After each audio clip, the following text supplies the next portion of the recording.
Hello, and today I'm going to be explaining Antigone, which is a classical Greek tragedy by Sophocles. Alright, so before the story starts, I'll have to give you some background information on what's going on. Basically, the story takes place in the city of Thebes, which is located in Greece. Um, the story takes place after a civil war between two brothers, Eteocles and Polynices. The two brothers ended up killing each other in the civil war, and their uncle Creon became the king of Thebes. However, he saw Polynices as a traitor, and thus buried Eteocles with full military honors, and said that Polynices should not be buried at all, and his body should be left to rot to the vultures. Antigone, Polynices' sister, believed that it would be an unjust punishment, and the gods would want her to bury Polynices. So, for context, it was a tradition in ancient Greece for women to perform certain burial practices, especially sisters to their brothers. Thus, Antigone believed it was her God-given duty to bury Polynices. She asked her sister Ismene to help her. However, she disagrees. She agrees that Polynices should be buried, but she fears what Creon's punishment would do if she helped Antigone. Antigone ended up burying Polynices even without Ismene's aid. However, as she was leaving, a guard walked in and noticed the grave. In King Creon's courtroom, the guard rushes in to tell the king that Polynices has been buried, but he doesn't know who did it.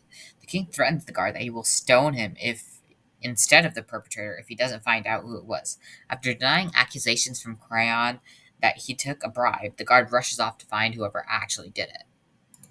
The guard returns almost instantly with Antigone with him. He claims that after he brushed the dirt off Polynices, Antigone came back and to bury him again and was caught in the act this time. Antigone immediately admits the crime, doesn't even try defending herself, and begins to verbally attack Creon, calling his decree immoral. After internal debate, because Antigone was actually his family, he decides that Antigone still has to follow the law and decides to punish her. Antigone and Creon continue to argue, with Antigone believing that Polynices' actions should not affect how his body is treated. However, Creon argues that it would dishonor Eteocles if they honored the body of Polynices. The argument is interrupted when Ismene enters the room. Creon questions her if she helped Antigone, and she admits that she did. Antigone, however, denies this, in part to protect Ismene and also because she was angry at Ismene for only helping her verbally and not burying Polynices with her. Creon throws both women in jail and ponders over his decision. He converses with his son, Haemon, who defends Antigone, his wife, and says that a lot of the population supports her decision. However, he agrees to defer to Creon's decision. The chorus agrees with Antigone and Haemon and advises Creon to listen to the people. This leads to an escalation of the argument between Haemon and Creon. After much shouting, Haemon asks what the punishment Antigone will receive. Creon responds that she will be forced in a cave and starve to death. Haemon then leaves the room. After he does so, a famous seer, Tiresias, comes into the room and warns Creon that he's making a huge mistake and that he was wrong to not bury Polynices. He warns him that his entire family will be destroyed because of this decision.